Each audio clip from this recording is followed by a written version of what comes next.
How are you both today? Great. Very well. Very How are well. you? Mm-hmm. Okay, let me just explain to my Health Power audience that Dr. Prenner, you're Associate Clinical Professor of Ophthalmology at Rutgers Robert Wood Johnson Medical School. That's correct. And in addition to being a real expert on eye issues and eye disease, you've published over 65 articles. That's correct. Well, we're glad to have your expertise with us today. Thanks for letting me participate. And Maryanne, I understand that you have type 2 diabetes, which you developed at age 40. Correct. And by age 49, you have been diagnosed with diabetic macular edema, which you tell us, both of you will tell us more about, correct? Correct. All right. Well, there's fact and fiction. We've all heard about carrots being good for your eyes. That's a fact. Is that right? That is a fact. I agree, doctor. You know, we've all heard that good nutrition, things like carrots are important for our eye health, and I think that's true. The myth that I worry about is that people think, well, if I'm taking good care of my body, I'm also taking good care of my eyes. That's in part true, but we don't want to let people get complacent because the leading sources of vision loss, severe vision loss in the United States are diabetic macular edema and macular degeneration. Just taking care of your body doesn't take care of your eyes enough. You need to have a dilated eye exam, be examined, let your retina be looked at, because these problems are very treatable in 2017. They weren't always, but now we have such good treatments that we think it's pivotal that people are getting examined, getting diagnosed, and then we can plug you into the system and really prevent vision loss and reverse vision loss in many cases. Now, when you said diabetic macular edema, could you, for our lay audience, explain what the macula is? Yeah, absolutely. So the way I like to talk to my patients about this, because it's confusing and hard to visualize, is that the macula is the center of your retina. So this is a nerve tissue in the back of your eye. Now you mentioned the retina. It's the same thing. So the macula is just like the center of the retina. It's just the location. So this retinal tissue is what does your central vision. And the way I think about it is that retinal tissue is like the lawn in front of a house. And the blood vessels there are like the garden hoses that feed that lawn. And when you're diabetic, those garden hoses are like old garden hoses, so they spring leaks. And then the retinal tissue, the lawn tissue in that area, that lawn gets waterlogged, right, from the leaking hoses. And in your retina, the retinal tissue gets waterlogged from leaking blood vessels. And when that retinal tissue gets swollen and waterlogged, it's called edema. That's our medical term for that. So swelling of that tissue translates into loss of vision. And we can reverse that now. Okay. Now, is the retina the middle of the the macula the middle of the retina? Yeah, that's right. Just like, New York City is or Albany is the center of New York State. Yeah, it's just a location point. All right. That's all very helpful. Good. Now, what are some common beliefs that people who have about eye health, starting with the fact that if people eat carrots, they think they won't get eye disease? Right. So unfortunately, carrots don't do quite enough. The other things that people may believe about watching TV too close or reading in the dark are probably not true. But what is true is that patients with diabetes in particular really need to learn about their disease. We have a website that's a really nice resource called looktoyourfuture.com, which can help. Okay, slow down. Let's be sure.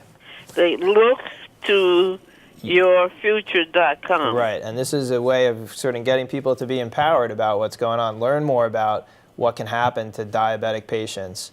And then the second thing is to make sure you're having an annual eye exam with dilation and getting looked at by a good eye doctor.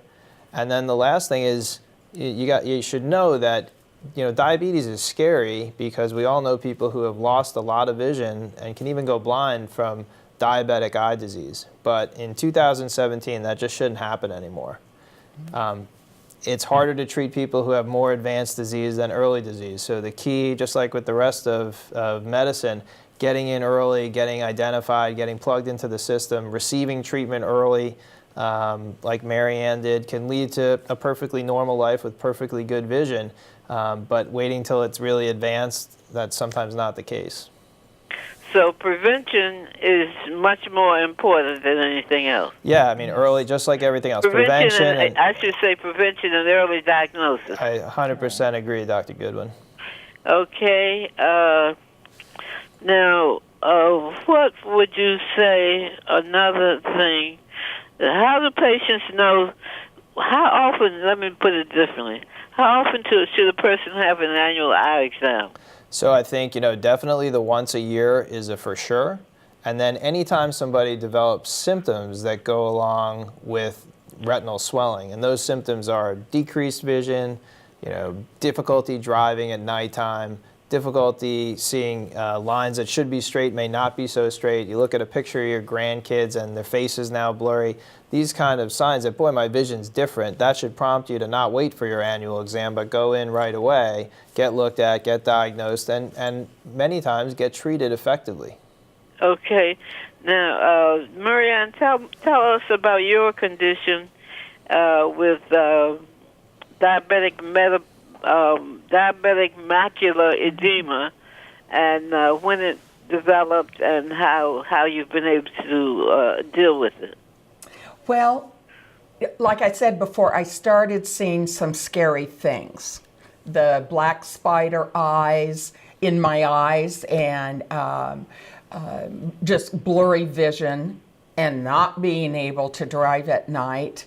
Those were my telltales. So I called my optometrist and I said, something's going on. And he got me in, and that's when he said, you need your cataracts done. And it's just such a disease for an older person. I just couldn't believe that. But everything ended up very well. I see. Okay. So after your cataracts were done, you've been able to see pretty well? Yes, I have. I'm back to driving at night. I'm driving my grandchildren. That's our precious cargo. That's right. That's right. And I don't have those symptoms anymore. Now, Dr. Prenner, is the cataract necessarily associated with diabetic macular edema, or is that an unrelated thing? No, that's a great point. So, many people get cataracts with aging, and diabetics do tend to get a certain type of cataract that can happen earlier. And that is associated with not as good blood sugar control as we want, and so is length of diabetes, and absent perfect blood sugar control associated with diabetic macular edema. So they can go together. Again, diagnosable and treatable stuff, which is the most important thing. So it's it's just education with that website. Looktoyourfuture.com, making sure our patients understand what's wrong, the potential of being treated well.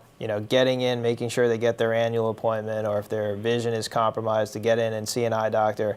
And it's not like the old days. We have great treatments now, and we think we can really help almost every diabetic patient do better than they would if they're ignoring it. So it's just about getting people in, like you said, early detection, early treatment. This is the way to go.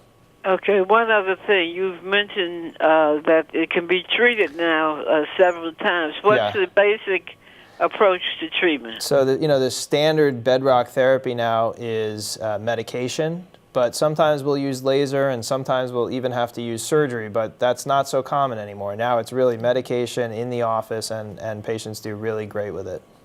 I see. So medication, and if necessary, laser. Necessary laser, exactly. Right. Well, let me thank both of you for talking with us and for sharing with the Health Power audience your experience. Dr. Prenner, as an expert in eye diseases, and Maryanne, as a person who has been fortunate enough to get an early diagnosis and be able to resume a normal life. Yes, yes. Thanks for having us on. Thank you. Okay, good talking to both of You you. too. Have Bye. a good day.